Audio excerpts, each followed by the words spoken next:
What's up, everybody? It's your boy Problemization. You know what we do, guys? Man, I want to talk about Prank Kids. This deck is amazing. This deck is gotta be tier 1 stats. As soon as that ban list is, I don't care what's gonna happen. Prank Kids are gonna be number 1, guaranteed. I just know it. Before I go on deck profile and everything, I want to talk about how this past locals I piloted. This is my version. It got first place last weekend. I didn't pilot one. I didn't play last weekend, but Prank Kids won first place there. Shout out to Alex, man. I can't wait to get your deck profile for the channel too. But we talk about my matchups. Round 1, I played Dogmatic Invoked 2-0, easy. Round 2, I went against Virtual Worlds. Doba Regeki, easy win. They just couldn't synchro. Round 3 was pretty cool. I actually played against a guy named Eli. Shout out to Eli. I can't wait to get your deck profile. It was really good. He actually got the top 4. He was actually playing Cyburst, like OTK, like combo variant. It was very good. It was very, very, very awesome.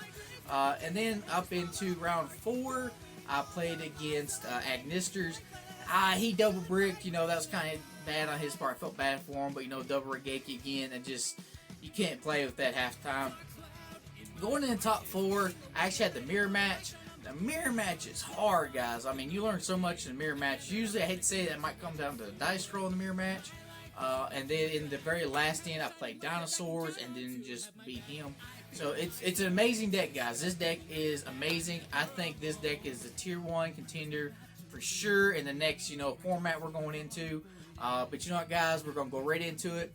And you know what? I want to shout out to everybody. I finally hit 100 subscribers, guys. It's amazing. I love it. I can't do it without all my fellow materials. And you know what? If you're not subscribed to my channel, guys, join me and my fellow materials, guys, and let's grow. But you know what? Let's get in that deck profile. Yeah, guys. Alright, everybody. Let's get into the deck profile. This is a 40-card deck profile. Going into Prank Kids, it's pretty much common. There's no changes. You run 3 of the Dropsies, 3 of the Lampsies, 3 of the Fansies, and of course 3 of the Roxy's. I don't know why some people are running this at 2. I don't see why. You gotta run them all. It's just common knowledge. You want to run all the Prank Kid monsters. Eventually, hopefully, I'm hoping they'll make some new ones like Light and Dark. That's something we don't have yet, so hopefully they'll be broken. That'd be really cool. Next monsters are hand traps. I actually run 3 Ghost Ogres. I run the Ghost Ogres because Ghost Ogre is really good against the Zodiac matchup. Because once they go into the normal summon and use it, you can just Ghost Ogre the Zoo. And then they pretty much just lose their turn almost right there. That is really good. There's other matchups Ghost Ogre is really good at, especially if you're going into the Infernova Knights. If they go into Zold, you can just Ghost Ogre it. They lose the Link material and sources there as well. And there's just so many different ways that Ghost Ogre comes in real good. 3 Ash Blossoms. Yes, these are the ankles/foreheads. And if you haven't noticed, also on the Ghost Ogres as well. Ash Blossoms is a key card. There's no expectation for this. A good timed Ash can almost make your opponent pass their turn. Another card that I'm actually maining also as a hand trap. I am actually maining DD Crow. DD Crow, I feel like, is better than Effect Veiler, which I originally had a long time ago, but I feel like DD Crow is better. Everything needs grave stuff. Even if your opponent miscellaneouses with dinosaurs, just DD Crow the miss, and then next you know they can't extend after that. Other key components for DD Crow, like if you play against Salamangreats, even Dragon Link, you can actually hit a certain dragon piece they need in graveyard, banish it, and then they just lose resources more than anything. So I think this is a really key card. Honestly, probably the best hand trap next to Gamma and Infinite Permanence. This card is just OG, and people overlook this card more than anything. So I would definitely run these 3 no matter what in the main. Worst case scenario, you can put in the side, but I feel like just seeing so much stuff in graveyard, this is needed more than anything. Going into the spells, I actually run 2 Prank Kids places. I don't feel like 3 is needed. I think 2 is fine enough. You have so many ways to search it out, which I'll show you later. Plus, just that great card where you can just chain block, which is amazing. And the one card a lot of people hate more than anything now is I actually run 3 Mystic Mines just to stall your opponent, win in time. This literally will make your opponent scoop if they don't have the out. You literally just do the infinite loop where you just burn, attack, burn, attack. The card's stupid. I think it's well balanced. It sucks when you play against it and it's used against you, but I feel like it does balance the game. I don't see it being a threat to anything at all. There's no really like hardcore like stun variant out there anymore, so Mrs. Mind's in and out, but it works perfect in Print Kids. I highly recommend 3. This just helps you stop breaking big boards. I mean, it balances for the point like you play like these big decks that put 5-6 negates, Mystic Mind. You can actually play the game. I mean, this balance. I mean, I hate to say it, I hate the card, but I love the card at the same time. 1 terraforming because we do search out, and we also do set rotation. Just that way you can always make sure you see your field spells more than anything. And another one I'm running of is the 1 Fusion Recycling Plant. This card comes in handy if I really need the poly, but for the most point, it seems like that's what I always use on set rotation. That gives my opponent.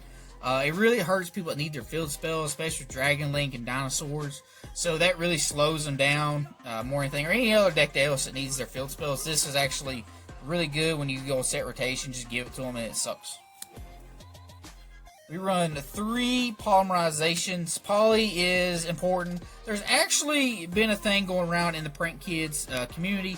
Whether you should run the polymerization, should you not run the polymerization, just up your count on the Thunder Dragon Fusion or, the Pandemonium, the other spell card at Fusions. But I feel like polymerization is better and needed for the better variant, in my opinion.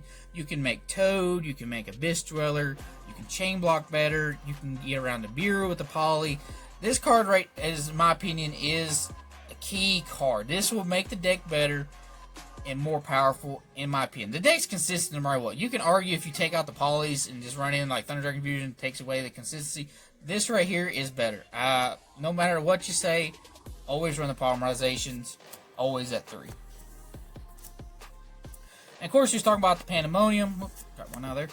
I do run 2 Pandemoniums. I don't really feel like you need a third. You search it out. So, I mean, if you open it, that's great. But you can search it out so easy, so there's no problem there. The only thing about it is I don't like to is like you're locked into Print Kids once you use it. So you have to play around this really, really carefully. If anything, the last thing you do, use this if you have to. And then the 1 Instant Fusion. This deck used to be so good when I had 3 Instant Fusions, but now we're at 1.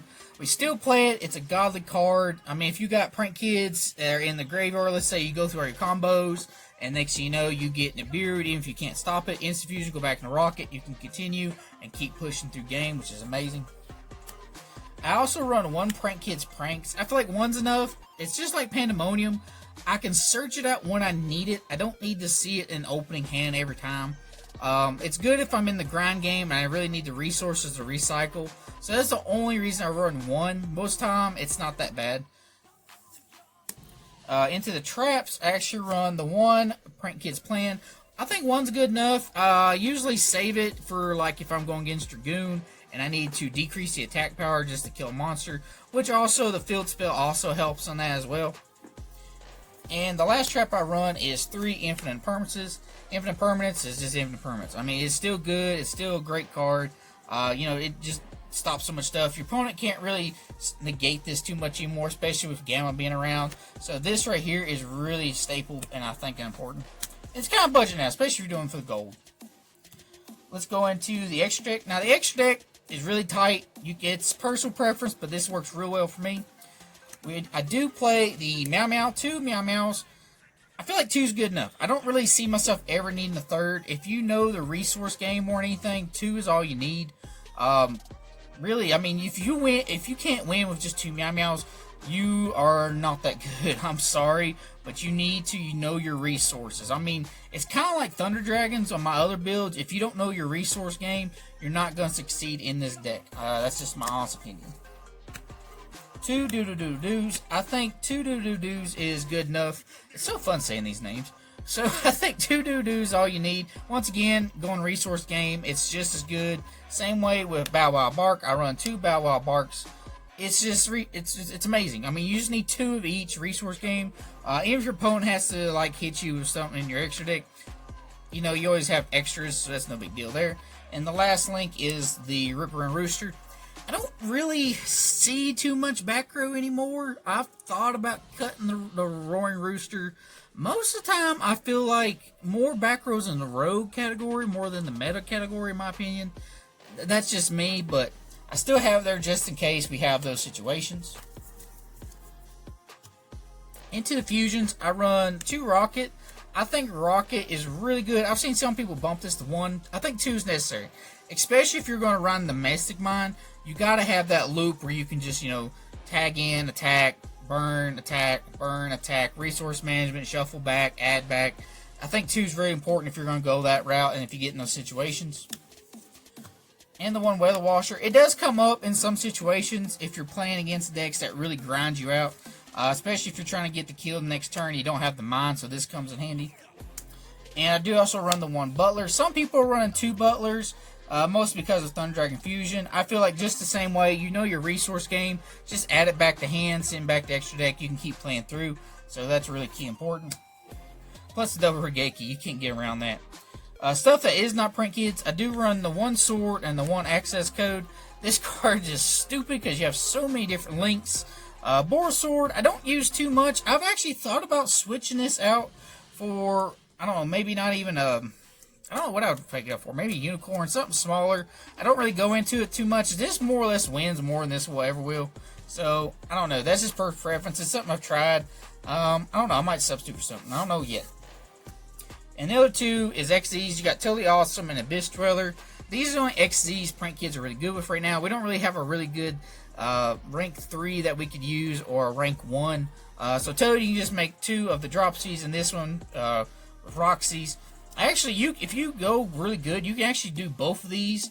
I've actually had it where I used Totally Awesome, negated somebody's infinite permanents, and next thing you know, I got Nibiru, and they took everything away. Then I extended, made the Dweller, and it was for Dragon Link, and then they just pretty much scooped went to the next game, which is quite funny, I believe. Side deck for this tournament, I had side deck's personal preference, but this worked really well for me. 3 Cosmic Cyclones just because of back row. Back row can be a little bit problematic for this deck, but I didn't really see it, so I wasn't worried about it. The 1 Harpy's Feather Duster, and then 2 Twin Twisters. Twin Twisters has kind of fell out of the format, but you're a 1-card combo deck. So I feel like having the Twin Twisters dealing with back row, it's okay to lose that 1 resource, -1. So I'm quite happy with that. MVP card that actually won a lot because I had a lot of matches against dinosaurs. Lancia. Lancia just wins games. Your opponent cannot play in dinosaurs if you Lance him. Another card MVP I have to say, a lot of people underestimate, don't think about it, is Skullmeister. Skullmeister is really, really good. If you don't have the DD Crow or the Lancia, Skullmeister is another out to a lot of decks that banish. Even if they banish for cost, the activation activates in Graveyard, and it has to resolve in the Graveyard. So Skullmeister actually negates that more than what the other Ghost Sister does. I can't remember her name. But this is actually way better in my opinion. And then the last 3 is this: if I know I'm going second and I ain't got nothing to out certain things, 3 Gamma Seals. You could try this with maybe a Sphere mode, but I'd rather not use my normal summon, so I'd rather just do go Gamma. It'd be a lot easier. Unless you got the Poly, I can understand if you want to go that way. But this is just more safer and much better in my opinion. Didn't really come up. I never really got to see my Gammas, but I still, went undefeated all the way through it and everything. But you know what, guys? This is the deck profile of my print kids, guys. I hope you enjoy it. If you ain't a fellow subscriber, guys, be one of my fellow materials and help me grow. I mean, we just celebrated 100. So you know what, guys? I'll see you there next time. Peace, guys.